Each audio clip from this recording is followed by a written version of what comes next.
नारायण नारायण नारायण नारायण। गुरुर्ब्रह्मा गुरुर्विष्णु गुरुर्देवो महेश्वर गुरुर साक्षात परब्रह्म तस्मै श्री गुरुवे। 30 नवंबर है आज और महीने का वैसे आखिरी दिन है और एक दृष्टि से वेदांत का ही प्रसंग लेना है। तो वेदांत के प्रसंग में, पावन प्रसंग में परम पूज्य महर्षि ने भिक्षु शंकरानंद जी के जीवनी जो लिखवाई है, तो उसमें एक जो मज़ेदार प्रसंग है और उसमें शिक्षा बहुत ज़बरदस्त है।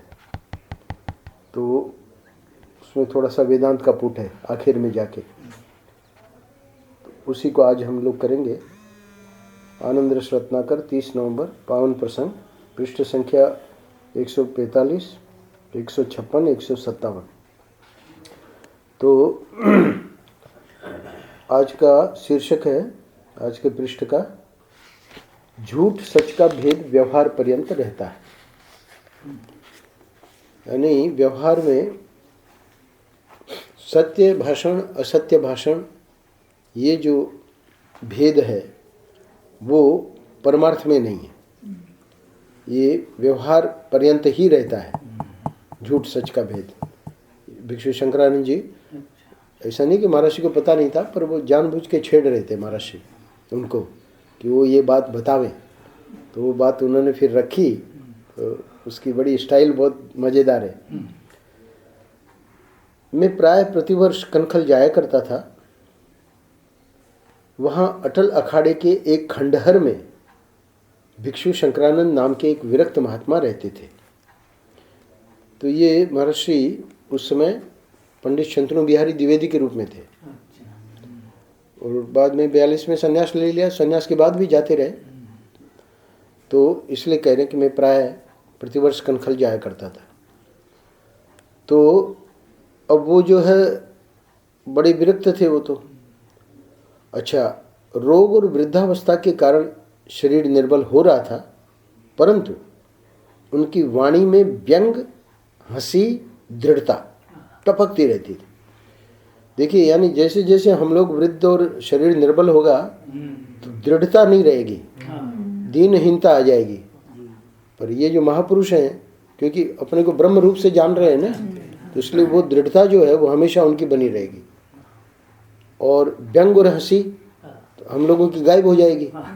वहाँ क्या व्यंग करेंगे, क्या हंसी करेंगे? बोले हमारे ही व्यंग और हंसी लोग करेंगे कि देखो बड़ी वेदांत की बातें करता था, अब पड़ा है ची ची कर रहा है। तो उनका देखिए कि महर्षि कह रहे हैं, परंतु उनकी वाणी में व्यंग, हंसी और दृढ़ता वो वैसी ही थी जैसे वो जवानी में थी। भले वृद्धावस्था हो गई, शरीर निर्बल हो गया, पर उसका असर उनके उस पे नहीं पड़ा। अच्छा, इधर बीच में उन्होंने मठ मंडलेश्वरों के विरुद्ध कई पुस्तकें लिख दी थी और वह सब प्रकाशित हो गई थी। सन्यासियों के मन पर उसका अच्छा प्रभाव नहीं पड़ा, क्योंकि मठ मंडलेश्वर मतलब वही सन्यासी लोग ही हैं उधर हरिद्वार कनखल में।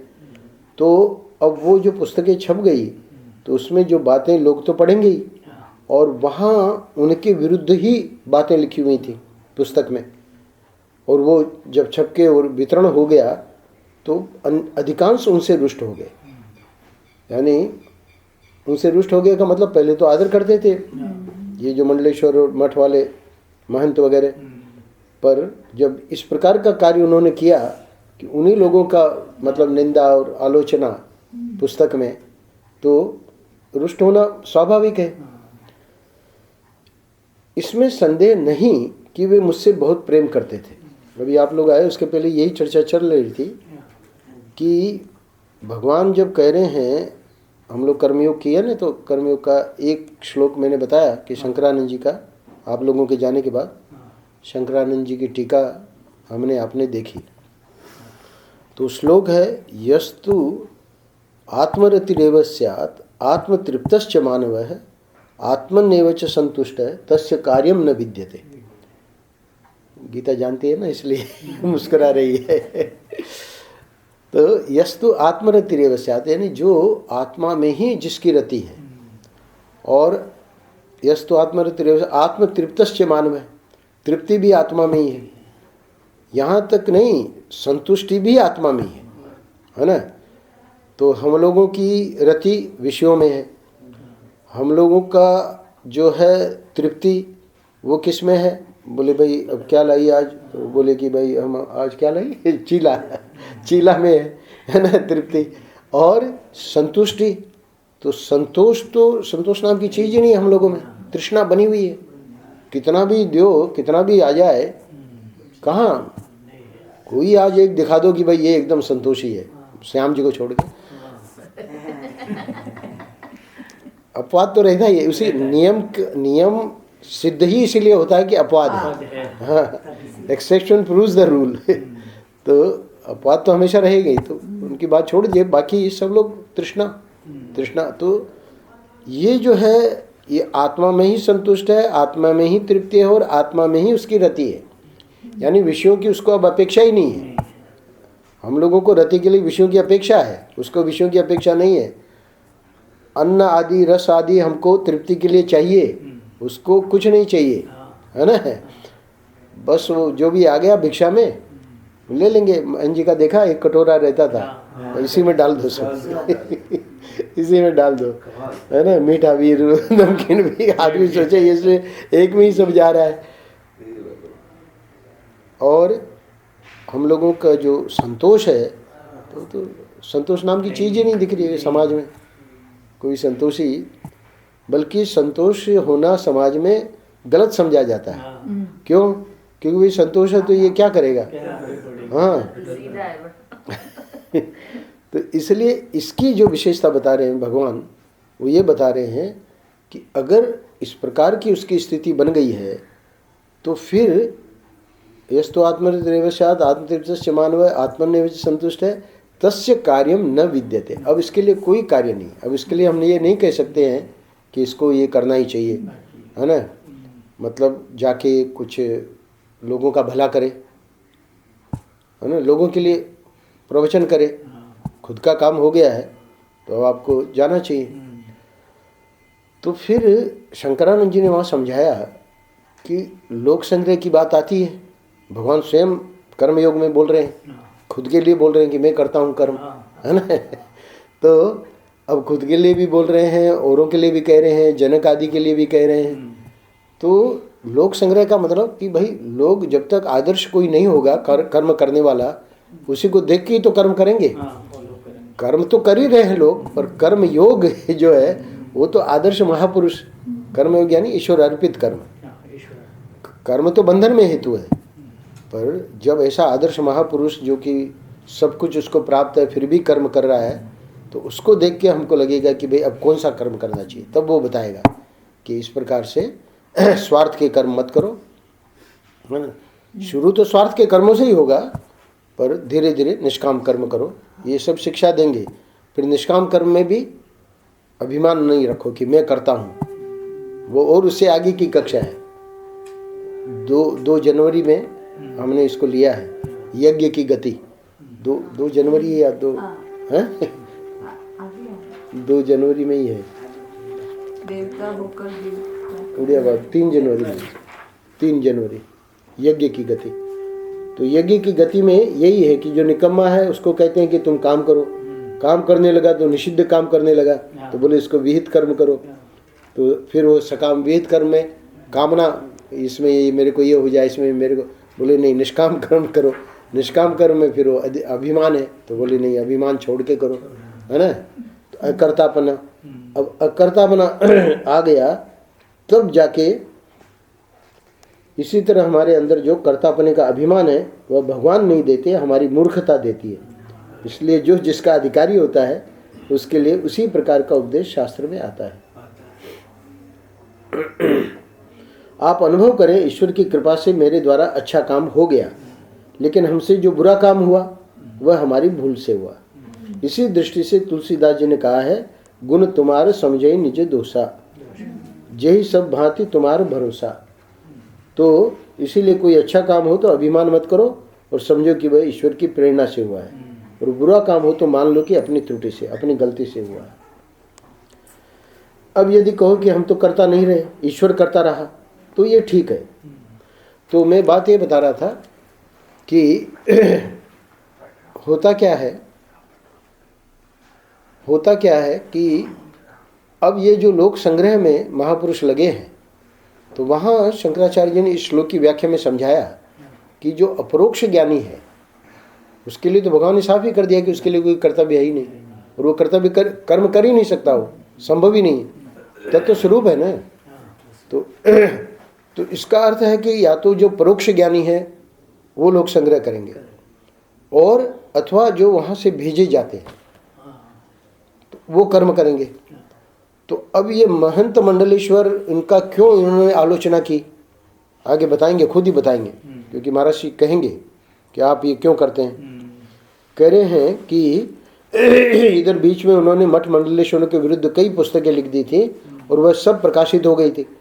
अब भिक्षु शंकरानंद जी कर रहे हैं तो वो तो कोई न कोई कार्य जो भी कर रहे हैं वो सोच समझ के कर रहे हैं, तो इसलिए वहाँ उधर सन्यासियों के मन पर उसका अच्छा प्रभाव नहीं पड़ा। क्यों नहीं पड़ा? क्योंकि उनकी निंदा है, तो वो तो रुष्ट होने ही होने हैं। पर यहाँ महाराज जी कुछ उनसे निकलवाना चाह रहे हैं भिक्षु शंकरानंद जी से। तो कह रहे हैं कि इसमें संदेह नहीं कि वे मुझसे बहुत प्रेम करते थे, परंतु मुझे उनका यह विरोध कार्य पसंद नहीं था। अतः मैंने एक दिन उनसे कहा, महर्षि ने क्या कहा? महर्षि ने कहा कि आप इनकी निंदा न करें तो अच्छा है। यानी ये मठ मंडलेश्वरों का, खैर पुस्तकें छप गई, पर अब भी यानी जब आपके सामने आता है कोई बात तो आप स्पष्ट, यानी आपको कोई डर ही नहीं है, बल्कि उनको विष दे दिया गया इसी कारण से।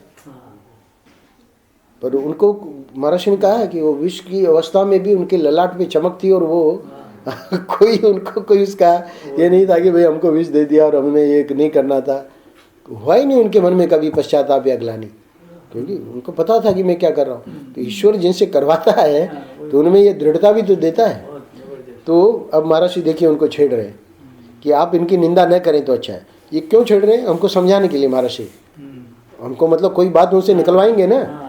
अब जैसे गोपियाँ थी तो गोपियों भगवान क्यों अंतर्धान हो गए? क्योंकि अगर वो अंतर्धान नहीं होते तो गोपियों के हृदय में इतना प्रेम है जो गोपी गीत में आया वो प्रकट ही नहीं होता। सीधे ही अगर जैसे ही आती, प्रणय गीत पहले हुआ तो प्रणय गीत में जैसे ही आई वैसे ही रास करने लगते। तो वो प्रणय गीत यानी उन्होंने कैसे कहा है कि भाई आप बड़े धर्मशास्त्री बने हो, आप हमको बताओ कि शास्त्रों का वचन है कि आपके पास कोई आ जाए वो फिर नहीं लौटता, तो हम तो आपके पास आई हैं और आप कह रही हैं कि लौट जाओ। तो वो सब प्रकट करवाया भगवान ने। आई, वो वेणु बजाई, वो आई, आके बस रास शुरू कर दिया। तो बोले उससे क्या होता? उससे थोड़ी ये प्रकट होता कि उनका। पर जब भगवान ने कहा नहीं तुम लौटो, है ना, पतियों की सेवा करनी चाहिए, तुम्हारा ये धर्म है, तब प्रणय गीत, तब गोपियों के हृदय का जो है भाव वो निकला कि धर्मशास्त्री जी हमारी बात सुनो, है ना। एक जो है पतिदेव वो चले गए, बोले कि हमारी फोटो की पूजा करती रहना। अब पतिदेव लौटे, अब वो बेचारी फोटो की पूजा कर रही है। विदेश गए थे तो आए, तो अब बोले कि अब वो पूजा करे फोटो की या इनको खोले दरवाजा। हाँ, आ गए हैं वो खुद। तो कृष्ण बोलते हैं कि वो तो उसको जब आ गए हैं तो अब फोटो की जरूरत क्या है? तो बोले कि जब आप मिल ही गए हमको, है ना, तो अब ये जो हमारे पति हैं जो फोटो वाले, अब उनको हम माने कि आपको असली जब आप आ गए। देख कितना गोपियों का कितना जबरदस्त भाव है। वहाँ नहीं है, कथावाचक लोग सुनाते हैं, मूल भागवती नहीं, पर भाव तो वही है कि आपके पास हम जब आ गए। तो यहाँ पर बात यह है कि महाराज जी को तो प्रकट करना है कि वो किस दृष्टि से क्या कर रहे थे। तो इसलिए उनको कहा कि आप इनकी निंदा न करें तो अच्छा है। तो वे हंसकर बोले, देखिए ध्यान दीजिए, नाराज नहीं हो रहे, वे हंसकर बोले तुम ऐसे लोगों का पक्ष क्यों लेते हो? अरे भाई जो जो जो गलत लोग हैं तो उनका पक्ष क्यों लेते हो? तो महर्षि ने भी उसकी युक्ति दी। महर्षि ने ऐसा नहीं कि भाई हम पक्ष लेते हैं कि हमारा, महर्षि ने कहा कि उनकी निंदा नहीं होगी, यदि प्रशंसा होगी तो लोगों के हृदय में उनके प्रति श्रद्धा भक्ति बढ़ेगी। तब फिर उन्होंने जवाब दिया महर्षि को कि मैं निंदा इसलिए करता हूँ कि पाखंडियों के प्रति लोगों के हृदय में अंधविश्वास न रहे, है ना, वे भूले भटके नहीं, साधना के मार्ग पर अग्रसर हूँ। देखिए ना, मैं निंदा इसलिए करता हूँ कि पाखंडियों के प्रति लोगों के हृदय में अंधविश्वास न रहे, वे भूले भटके नहीं, साधना के मार्ग पर अग्रसर हूँ। एक स्थान का नाम नहीं लेंगे, तो वहाँ पर कोई थे साधु वेश में, और महाराष्ट्र के परिकर की बड़ी मतलब विलक्षण श्रद्धा उनमें। खैर, तो एक परिवार गया और वहाँ से वृंदावन आया, तो हमको कहा उसने, पुरुष ने अकेले में, कि आप ओंकारानंद, मैं तो आज ही लौट रहा हूँ, शिलोंग से आया था, मैं शिलोंग जा रहा हूँ और मुझे मौका नहीं मिला, ओंकारानंद जी को मुझे बात बतानी थी, अब आप बता दीजिएगा कि यहाँ जो आते हैं भक्त परिकर, उनको वहाँ न भेजें। मतलब यहाँ से दूर था, वहाँ न भेजें, क्योंकि वो जो है संत वेश में उनका जो व्यवहार ठीक नहीं है। वो फिर उन्होंने पूरी घटना भी बताई हमको। तो हमने उनको समझाया कि देखो भाई, यहाँ जो आते हैं वो अगर हमसे पूछे कि हम वहाँ जाए या न जाए, तब तो हम उनको कह सकते हैं, पर वो पहले से ही जब प्रोग्राम बना के आते हैं कि हमको वहाँ भी जाना है, तो हम कैसे कहें कि वहाँ मत जाओ। तो खैर वो बेचारा चला गया, पर उसने एक बात बहुत बढ़िया बताई। बोले कि हमारी 25 साल की जो श्रद्धा थी वो 1 मिनट में टूट गई। तो ये कह रहे हैं कि ये जो पाखंडी हैं, इनके प्रति लोगों के हृदय में अंधविश्वास रहेगा। अब देखिए 25 साल उसने ढोई न श्रद्धा। ऐसा नहीं है कि उसको पता नहीं था, पता था, पर दूसरे लोगों के साथ हो रहा था तो उपेक्षा कर रहा था या उसको लीला समझ रहा था। अब जब खुद की पत्नी के लिए वो बात आई, तब उसकी आंखें खुली कि ये क्या हो रहा है। तो ये वो कह रहे हैं कि भाई ये जो मठ मंडलेश्वर और इस प्रकार के, यानी सबकी निंदा नहीं है, इसलिए महाराज को ये कहना पड़ा कि भाई उनकी श्रद्धा बढ़ेगी। आप ऐसे कैसे मतलब सबको, क्योंकि इसमें अपवाद भी तो होते हैं, उसमें जो इस प्रकार का प्रकाशित कर दिया जाएगा तो सबके प्रति जो है उन अच्छे लोग हैं उनके प्रति भी अश्रद्धा हो जाएगी, है ना। तो इसलिए महाराज को ये जरा उनका अच्छा नहीं लगा। पर फिर भी एक बहुत विलक्षण बात यह महाराज बताने जा रहे हैं, इसलिए मैंने ये प्रश्न लिया, क्योंकि वो जो आखिर में वेदांत वाली बात आएगी वो वहाँ ध्यान देने लायक है। ये तो खैर चलता रहता है, ये तो इसमें छपा दो तब भी कोई फर्क नहीं पड़ेगा। आज भी ये गए थे आगरा, तो बहुत बड़े व्यापारी के उसमें दुकान में आशाराम बापू का चित्र लगा था, इनके मित्र हैं। तो इन्होंने कहा कि भाई अब इसको तो हटाओ। बोले कि नहीं, वो मेरा बेटा जो इनका शिष्य है वो मानता ही नहीं है। हाँ, तो इसलिए ये कितना भी आप छपा दो, जिसकी श्रद्धा है उसकी तो श्रद्धा रहेगी। तो इसलिए ये तो सब लीला चलती है, इससे कोई ज़्यादा बनने बिगड़ने वाला नहीं है। पर जो महाराज जो आज के पृष्ठ में आखिर में बात वो कहलवाएंगे उनसे, वो बात अपने काम की है। तो ये तो चलने दो, है ना, क्योंकि उसने तो ये बात हमको, समझो ओंकारानंद जी थे तो हाँ, यानी आज से 15 वर्ष पहले कही होगी, पर आज भी हैं उनके श्रद्धालु लोग, आज भी उनके पास जाते हैं। आज भी हमको किसी को नहीं, बल्कि हमारे पास हमको भी मिलते हैं तो हम भी उनको प्रणाम करते हैं। तो ये ऐसा थोड़ी होता है। ये तो जो है इन लीलाओं को हम समझ नहीं पाएंगे ना, ठाकुर जी क्या लीला कर रहे हैं किस रूप में, वो कोई समझ ही नहीं पाएगा। इसलिए इन चीज़ों में बस इतना ही है कि अपने से कोई गलत काम ना हो, और अपने को कोई पूछे तो बता दो कि भाई दूर रहो तो ही अच्छा है। और भी अच्छे महात्मा है, उनको अपना संबंध रखो, क्यों बेकार में। मैंने एक महापुरुष से पूछा इस प्रकार के प्रसंग को लेकर, नहीं, वो विमलानंद जी आश्रम में आते रहे। विमलानंद जी का वैसे तो छोड़ ही दिया आश्रम, और हम चूँकि बने हुए थे, हमने 2002 में छोड़ा, तो वो 14 साल की उसमें उनका आना जाना रहता था। अब चूँकि हम उनके साथ महाराज की सेवा में रह चुके थे तो हमारी मित्रता थी, तो हमको ये नहीं समझ में आ रहा था, क्योंकि ओंकारानंद जी का तो एक ही सिद्धांत था, है हमारे साथ तो हमारे साथ है। चिन्मयानंद जी का भी यही सिद्धांत था, और नहीं है तो फिर नहीं है। ये नहीं कि दोनों नाव में पांव रखे और आदमी, वो उनको पसंद नहीं था। ओंकारानंद जी को नहीं पसंद था, चिन्मयानंद जी को भी नहीं। बहुत से लोग फिर दयानंद जी अलग हो गए ना, तो साफ कह दिया अपने ब्रह्मचारियों को, जिनको वहाँ जाना है वो वहाँ चले जाए, तो जिनको हमारे पास रहना है हमारे पास रहे। तो ये तभी व्यवस्था बनती है, नहीं तो फिर क्या है कि ऊपर ऊपर से तो दिखावा होता है कि भाई सबके प्रति हमारा प्रेम, और अंदर अंदर से बड़े द्वेष रहते हैं। तो इससे अच्छा तो ये वाला बहुत बढ़िया पक्ष है ओंकारानंद जी का। हाँ, वो जो सिद्धांत है वो बहुत सही था, पर अब हमारे लिए समस्या ये थी कि जब आश्रम में आवें तो वो तो महर्षि को माथा टेकें और अपना जो भी उनके मिलने वाले हैं उनसे मिलें, हमारा क्या करें, ओंकारानंद जी वाला पक्ष रखें या उनसे मित्रता रखें। तो हमने, हंसानंद जी आए हुए थे, हमने उनको पूछा, वो समझ गए हमारी बात को।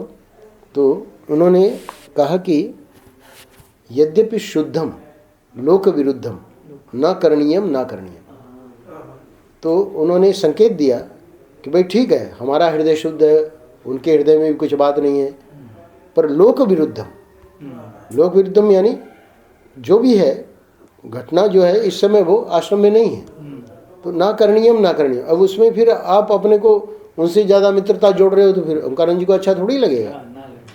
आपको तो एक पक्ष रखना है कि आपको सेवा महर्षि की करनी है या दूसरे पक्ष में जाना है, कुछ ना कुछ तो सिद्धांत तो बनाना ही पड़ेगा ना।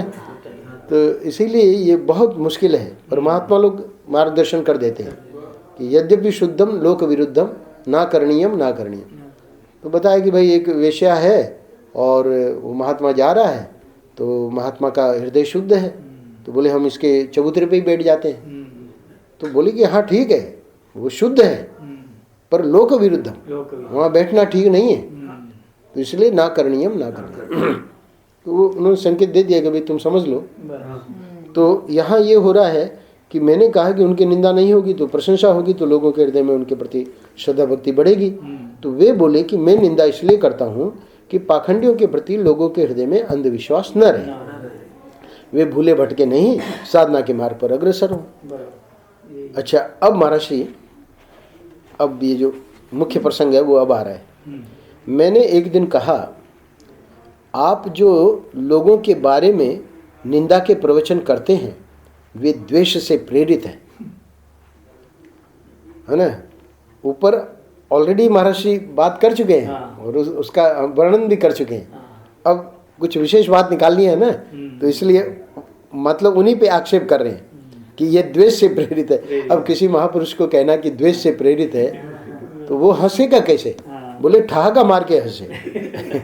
वे ठहाका मारकर हंसने लगे और बोले कि कोई भी व्यक्ति सोकर, बैठकर, खड़े होकर, क्रोध में, व्यंग में कैसे बोलता है, इससे क्या?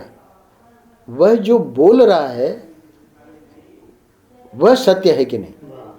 भाई भले चलो ठीक है, मैं द्वेष से प्रेरित होकर बोल रहा हूँ, पर जो वाक्य मैं बोल रहा हूँ कि महंत मठ मंडलेश्वर यानी ये जो है वो इस प्रकार की बातें हो रही हैं, तो वो पता लगाओ कि वो सत्य है कि नहीं। हाँ, भले मैं द्वेष से प्रेरित होकर बोल रहा हूँ।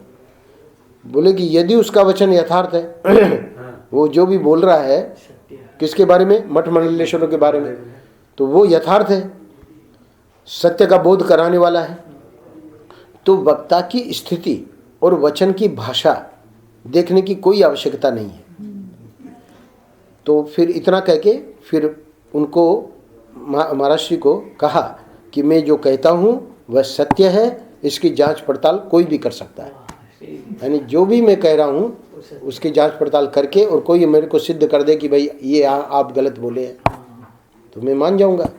तो कोई भी जांच पड़ताल कर सकता है, मैं कहता हूँ वह सत्य है।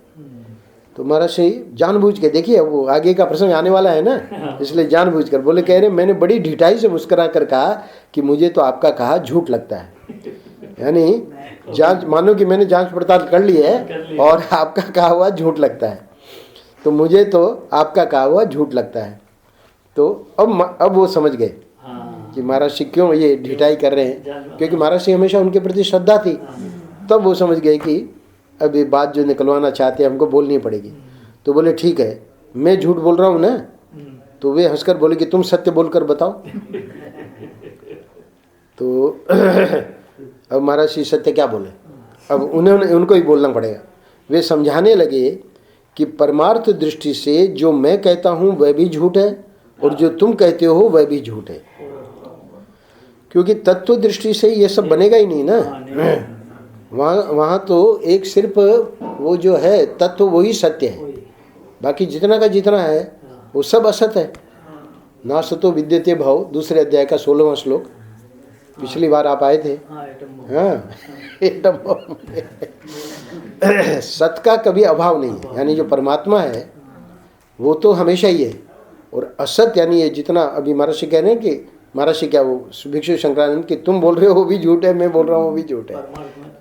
तो परमार्थ दृष्टि से इसका मतलब असत का भाव ही नहीं है, एक परमात्मा ही सत्य है। बाकी ये जितना व्यवहार चल रहा है वो तो बस ऐसे ही प्रतीति मात्र है। जैसे स्वप्न था थोड़ी, स्वप्न से उठे तो पता लगा कि कुछ था ही नहीं।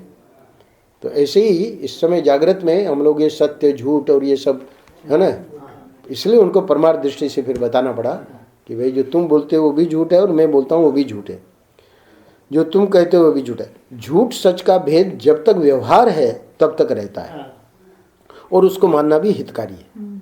तो इसलिए झूठ सच का भेद जब तक व्यवहार है तब तक रहता है और उसको मानना भी हितकारी है।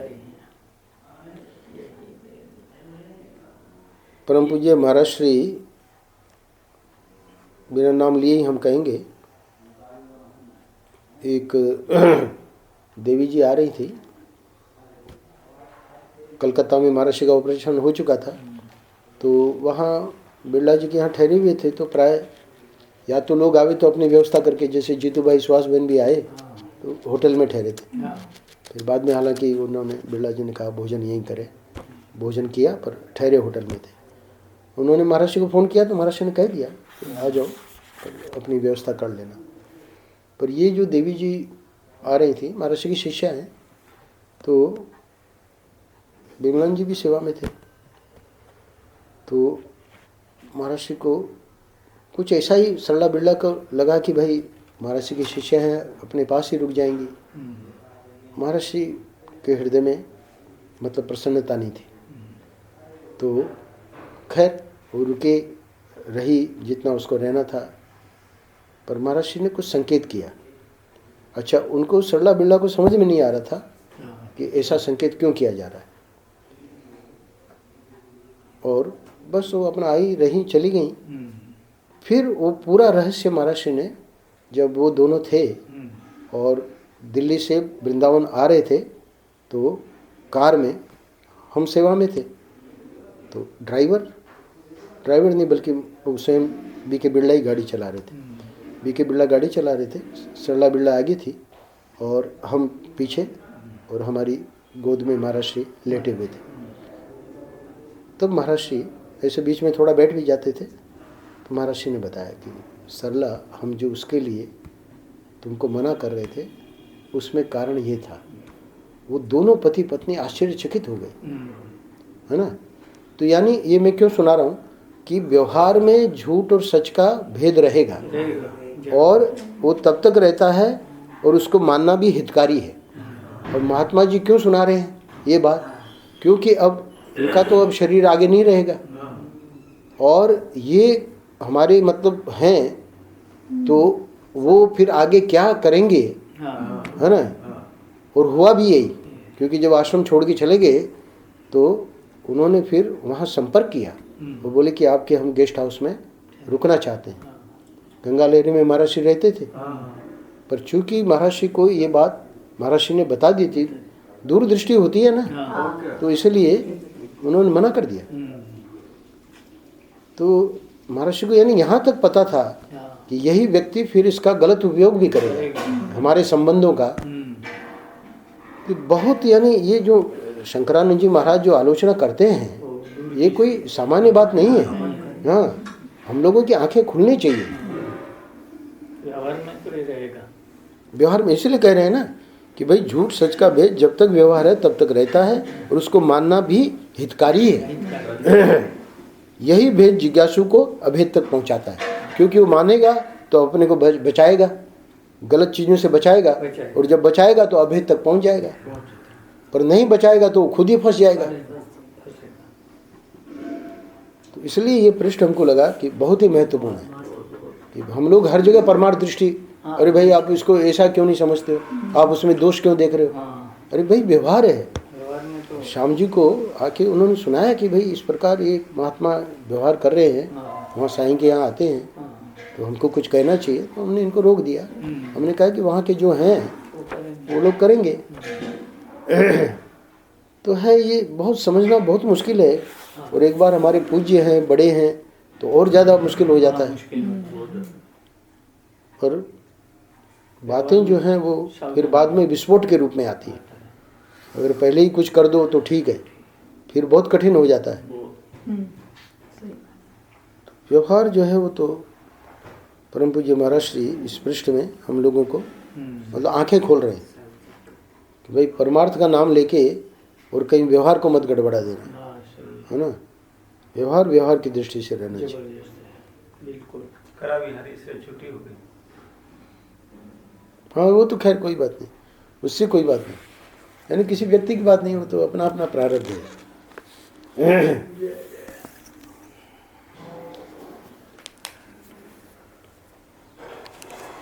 श्री राम जय जय राम, श्री राम जय जय